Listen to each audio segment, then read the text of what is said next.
खबर उत्तर प्रदेश के साथ मैं सोनी चौहान। खबरों का रुख करें उससे पहले एक नजर सुर्खियों पर। सीएम योगी ने यूपीएससी की सिविल सेवा परीक्षा 2022 में सफल सभी अभ्यर्थियों को दी बधाई। सीएम ने अभ्यर्थियों के उज्जवल भविष्य की कामना। सीएम योगी आदित्यनाथ के सरकारी आवास पर air marshal RGK Kapoor, air officer commanding in chief central air command Prayagraj ने की शिष्टाचार भेंट।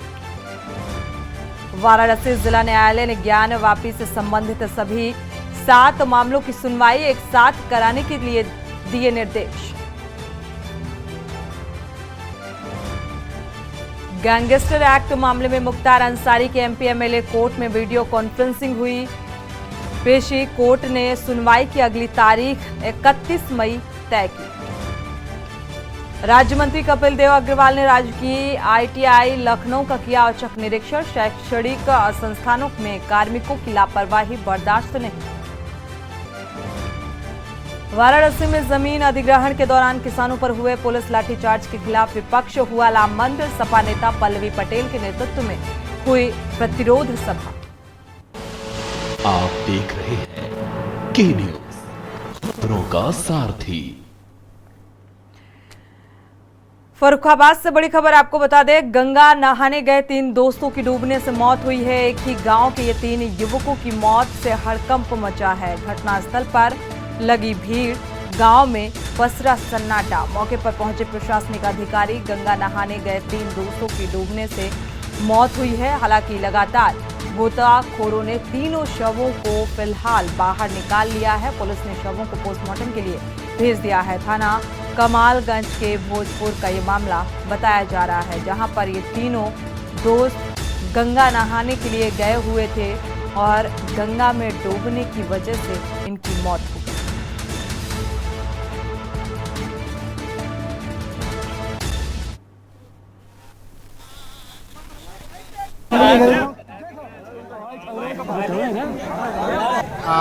यहाँ 11:30 पे है, 3 बच्चे हैं नदी में डूब गए। इन लोगों की डेड बॉडी उपलब्ध हो गई है जी। अभी ये लोग CSC ले गए हैं उसको उनको दिखाने के लिए।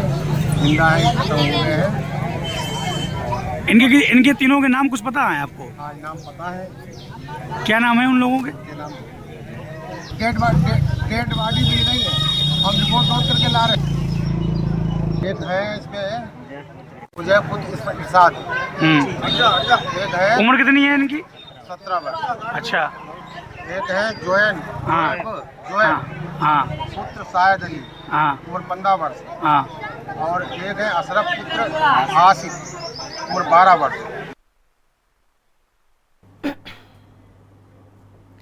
बढ़ते आगे, लखनऊ से बड़ी खबर आपको बता दें, गर्मी के प्रकोप से आग लगने का सिलसिला बदस्तूर जारी है। राजधानी में कई थाना क्षेत्रों में आग की सूचनाएं सामने आ रही हैं। वजीरगंज थाना क्षेत्र में 3 जगहों पर गर्मी का तांडव देखने को मिला। सेलिब्रेशन लॉन के 4थी मंजिल पर लगी आग, 3री मंजिल भी इसकी जद में आ गई। 3री मंजिल स्थित छात्रावास की भी सभी लड़कियां फिलहाल सुरक्षित निकाली गई। शाहिद अपार्टमेंट के बाहर कार में भी भीषण आग लगी, तो स्थानीय लोगों ने आग पर काबू पाया। सिविल कोर्ट के गेट नंबर 2 पर गर्मी से वाहनों में आग, लगभग 2 दर्जन दोपहिया वाहन जलकर हुए राख।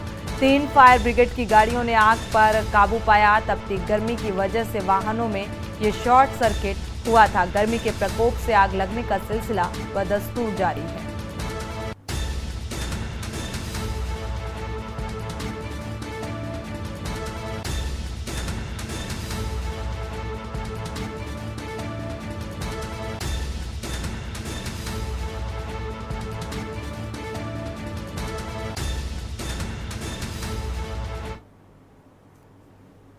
रुक करते हैं अगली खबर का, और इसी बीच बड़ी खबर हाथरस से मिल रही है। ठगी के 4 अभियुक्त गिरफ्तार हुए हैं। नौकरी दिलाने के नाम पर ये ठगी का काम करते थे। मोबाइल और 4,000 की नकदी बरामद की गई। GRP पुलिस डॉक्टरी को जिला अस्पताल लेकर पहुंची है।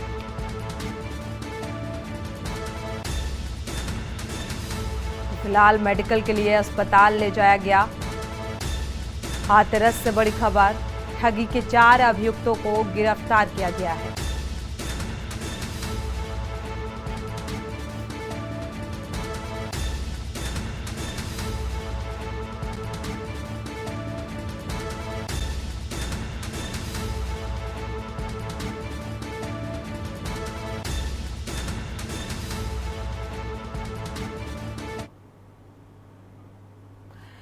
मैनपुरी से बड़ी खबर आपको बता दें, NH 91 पर भीषण सड़क हादसा सामने आ रहा है। कार और बाइक में जबरदस्त भिड़ंत हुई। हादसे में 2 की मौत बताई जा रही है। 5 लोग इस हादसे में घायल हुए हैं। कुरावली इलाके में NH 91 पर यह हादसा हुआ, जहां पर 2 लोगों की मौत हो गई। कुरावली इलाके की यह घटना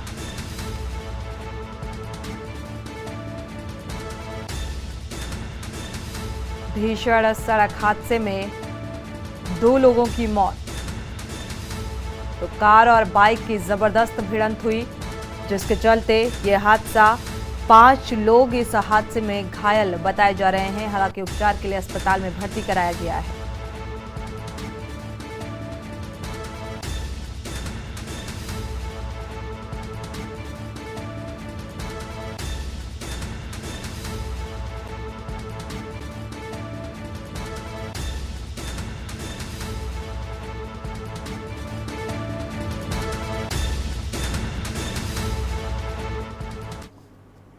खबरें अभी और भी हैं, यहां रुकेंगे एक छोटे से ब्रेक के लिए, लौटेंगे जल्द। आप देख रहे हैं के न्यूज, खबरों का सारथी। ब्रेक से वापस आ रहे हैं, रुक करते हैं खबरों का। कौशाम्बी में थाना मंझनपुर में एक युवक ने सूचना दी कि उनकी पुत्री जब स्कूल से वापस घर आ रही थी तो करीब 12:30 बजे उसको एक अज्ञात बदमाश अपनी मोटरसाइकिल पर बैठाकर एक सुनसान जगह ले जाकर उसके साथ दुष्कर्म किया और इस संबंध में तत्काल थाने पर कई धाराओं के तहत अभियोग पंजीकृत कर अभियुक्त की पहचान व गिरफ्तारी के लिए स्थानीय थाने के साथ एसओजी व सर्विलांस की टीम गठित कर सीसीटीवी फुटेज और अन्य इलेक्ट्रॉनिक साक्ष्य व सर्विलांस के सहयोग से अभियुक्त की पहचान की गई, जिसकी फोटो की पहचान के आधार पर पीड़िता ने भी तस्दीक की।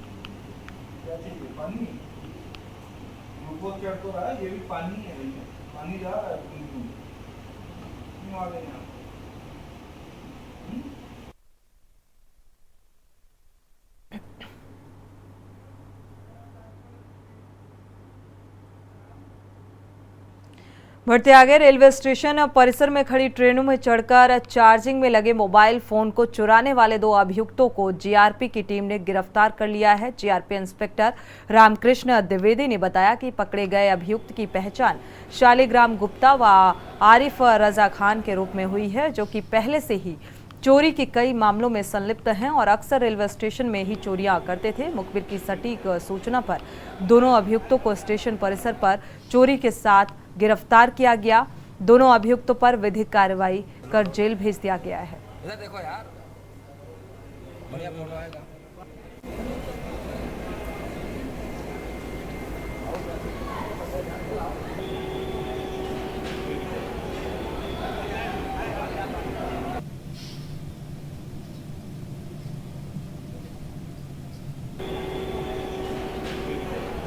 रात 2 अभियुक्त पकड़े गए जिनके पास से चोरी की मोबाइल फोन बरामद हुआ है। ये दोनों सातिल किस्म के चोर हैं और ये रेलवे स्टेशन पे आकर के जब ट्रेन खड़ी होती है तो उसमें घुस जाते हैं और जिस यात्री का मोबाइल फोन चार्जिंग इत्यादि में लगा होता है उसको उठाकर चले जाते हैं। या प्लेटफॉर्म पे या एफओबी में या सर्कुलेटरी में कोई यात्री सोया हुआ तो वो भी उसका भी सामान है चोरी कर ले जाते हैं। ये कल रात गिरफ्तार हुए, इनके पास से चोरी की जो मोबाइल फोन बरामद हुई है और आज इनके लिखा पढ़ी करके इनको आज जेल भेजा जा रहा है। रुक करते हैं झांसी का। झांसी के जिला न्यायालय परिसर में हत्या के मामले में पेशी पर आए रोहित उर्फ छोटू की अचानक हालत बिगड़ गई। बाद में जानकारी मिली कि उसको पानी की बोतल में जहर दिया गया है। आनन फानन में रोहित को झांसी के मेडिकल कॉलेज लाया गया और इस दौरान बताया गया कि वर्ष 2020 में बबीना थाना क्षेत्र में एक सड़क हादसा हो गया था, जिसमें बाद में 20 लाख रुपए की डिमांड की गई थी और डिमांड पूरी न होने पर हत्या का मुकदमा दर्ज कराया गया और इस मामले में रोहित बीते 2 सालों से जेल में है। रोहित के साथ 10 लोगों को के नाम लिखवाए गए थे। बाकी लोग जमानत पर बाहर हैं। रोहित का मामला कोर्ट में विचाराधीन है। दूसरे पक्ष को लगा कि रोहित निर्दोष साबित हो जाएगा और इस बात से परेशान होकर रोहित की हत्या का षड्यंत्र बनाया। संदेश नाम के लड़के के माध्यम से पेशी के दौरान रोहित को पानी दिया गया और पानी में विषाक्त पदार्थ मिलाया गया, जिसकी वजह से उसकी हालत बिगड़ गई।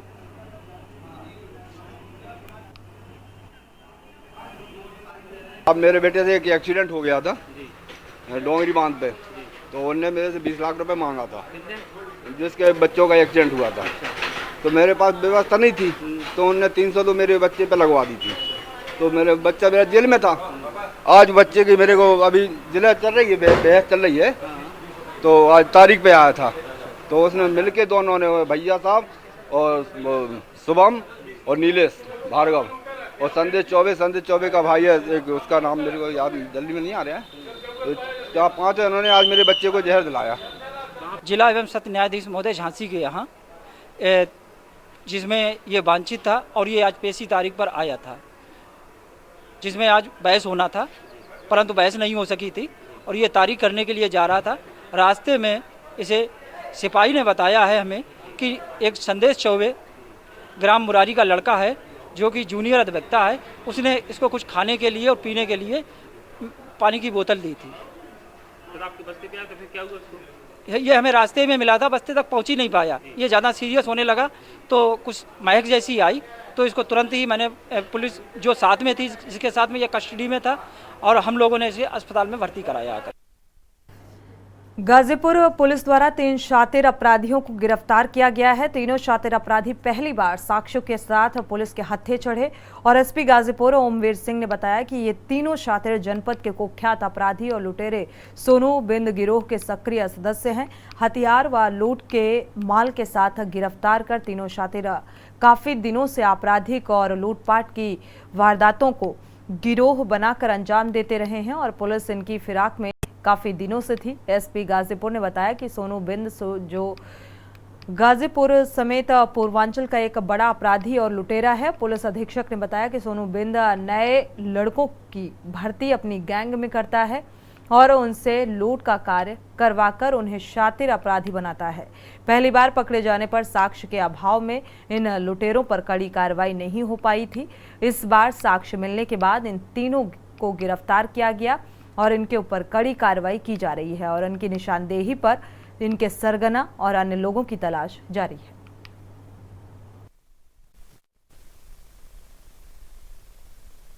वाराणसी गोरखपुर हाईवे है, उस पर महाराजगंज के पास एक ट्रक खड़ा हुआ था, जिसके क्लीनर के साथ मारपीट करके उसके साथ लूटपाट की गई थी।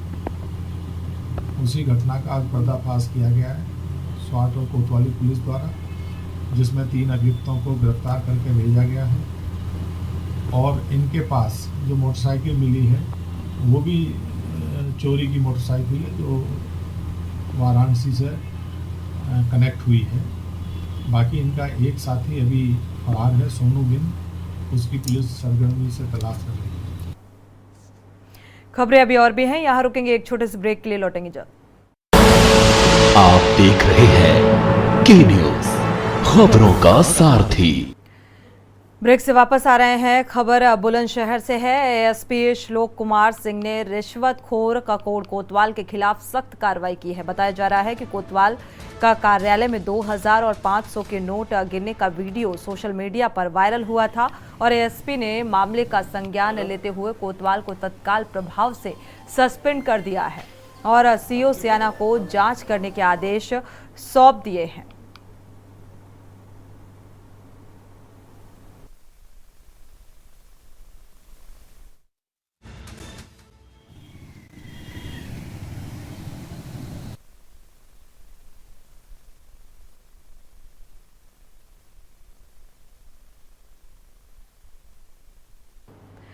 मुख्यमंत्री योगी आदित्यनाथ ने नवनिर्वाचित 7 महापौर से मंगलवार को अपने सरकारी आवास पर मुलाकात की और सीएम योगी ने सभी महापौरों को जीत की शुभकामनाएं भी दी। साथ ही पीएम मोदी के विजन आत्मनिर्भर भारत की तर्ज पर अपने अपने नगर निगमों को भी आत्मनिर्भर बनाने का सुझाव दिया। सीएम योगी ने नगर निगमों की आय बढ़ाने से लेकर क्षेत्रीय समस्याओं के निस्तारण के साथ ही जनप्रतिनिधियों के समर्थन के साथ सभी मेयरों को नगर निगमों की सकारात्मकता और छवि पेश करने की भी निर्देश दिए हैं। नवनिर्वाचित उपस्थिति महापौर ने जीत का श्रेय मुख्यमंत्री योगी आदित्यनाथ को दिया। सीएम ने कहा कि विकास की सफलता का माध्यम है और विकास के लिए पैसे की कमी नहीं है। विकास के जरिए आप परिवर्तन लाइए। आप सभी कार्यों में मानक और गुणवत्ता पर विशेष फोकस रखें। सीएम ने कहा कि प्राथमिकता बनाकर कार्य करें जिससे हर वार्ड का समुचित विकास हो सके। सीएम ने CSR के पैसे से जनता से जुड़े कई बेहतर कार्य करने के भी निर्देश दिए हैं।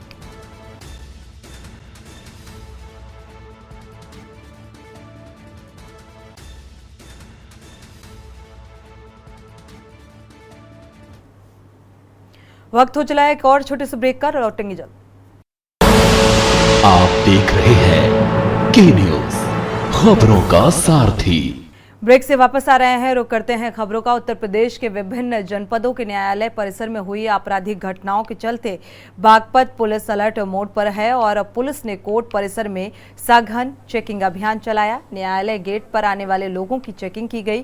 कोर्ट परिसर में पहुंचे COD के शर्मा ने कहा कि न्यायालय की सुरक्षा को देखते हुए न्यायालय परिसर में अतिरिक्त पुलिस बल तैनात कर दिया गया है। बिना चेकिंग के लोगों को कैदियों से मुलाकात नहीं करने दी जाएगी और सुरक्षा की दृष्टि से कोर्ट परिसर में चारों ओर अतिरिक्त पुलिस बल के साथ साथ CCTV कैमरे से भी निगरानी रखी जाएगी।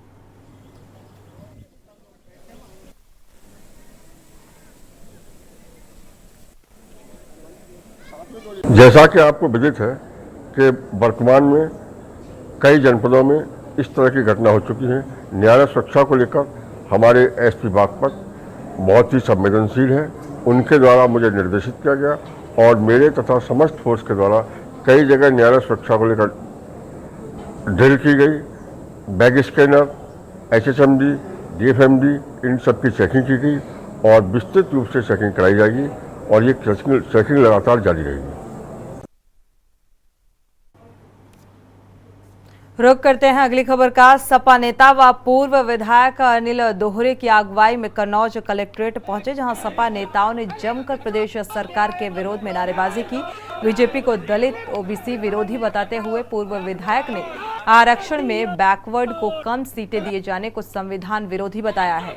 उन्होंने राज्यपाल को भेजे ज्ञापन में OBC की सीटें बढ़ाकर विज्ञापन निकलवाने की भी मांग की और इसी के साथ सपा के फ्रंटल संगठन समाजवादी युवजन सभा ने नगर के गोल कुआं चौराहे पर संविधान निर्माता डॉक्टर भीमराव अंबेडकर की प्रतिमा लगवाने की मांग भी की है। अनिल दोहरे का कहना है कि जल्द मांगे ना मानी गई तो पार्टी उग्र आंदोलन करेगी।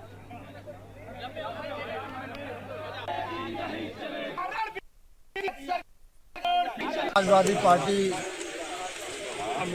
के लोग हमारे पार्टी के जिलाध्यक्ष के निर्देशन पर समाजवादी पार्टी के कार्यकर्ता जिस तरह से सरकार आरक्षण को ख़त्म करने की स्थिति में आ रही है, जो भी भर्तियां निकल रही हैं उसमें OBC और SC के लोगों की कटौती जिस तरह से की जा रही है संविधान के विपरीत, उसके विरोध में समाजवादी पार्टी के कार्यकर्ता एकजुट होकर ज्ञापन दिए हैं। और जिस तरह से समाजवादी पार्टी की मांग है जातिगत जनगणना की, जिसकी जितनी हिस्सेदारी उतनी उसकी भागीदारी होनी चाहिए।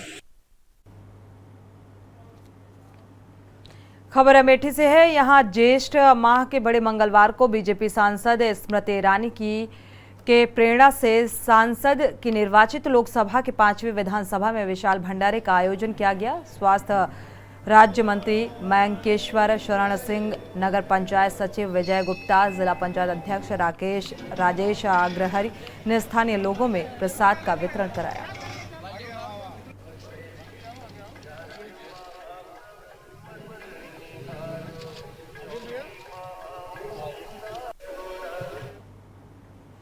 जिला मुख्यालय स्थित सदर अस्पताल के OPD के ENT विभाग के कमरा नंबर 4 में डॉक्टर नवीन मरीजों को देख रहे थे और तभी अचानक बत्ती गुल हो गई। चैम्बर के अंदर अंधेरा छा गया। चिकित्सक और मरीज बिजली आने का इंतजार करने लगे। जब आधा घंटे तक बत्ती नहीं आई तो डॉक्टर ने अपने मोबाइल की टॉर्च जलाकर मरीजों को देखना शुरू किया। स्वास्थ्य सेवाओं की बेहतरी के लिए सरकार करोड़ों का बजट आवंटित करती है।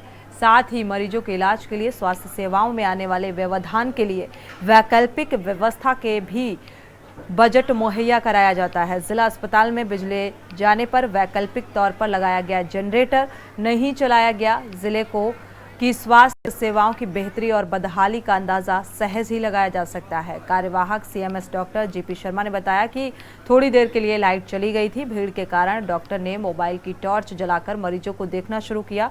जनरेटर चलने के पहले ही बिजली आ गई थी।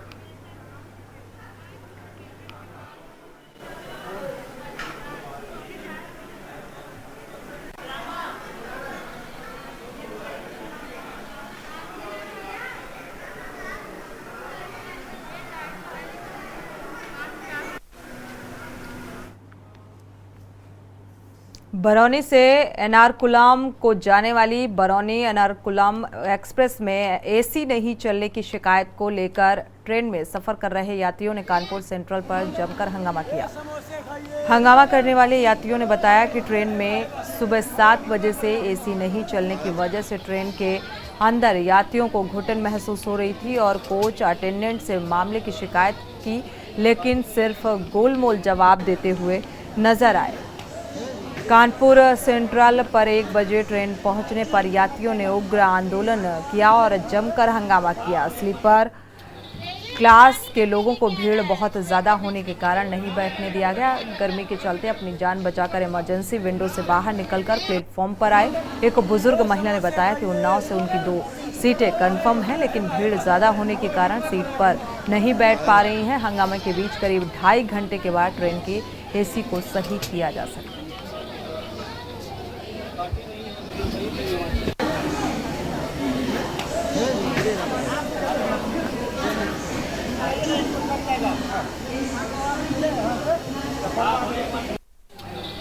पानी तक मेरे क्या रहा है ट्रेन में बेचने के लिए।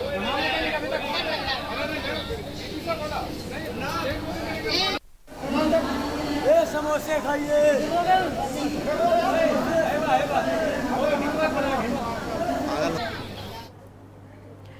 इसी के साथ खबर उत्तर प्रदेश में फिलहाल बस इतना ही। आगे खबरों के लिए आप देखते रहिए के न्यूज़ इंडिया।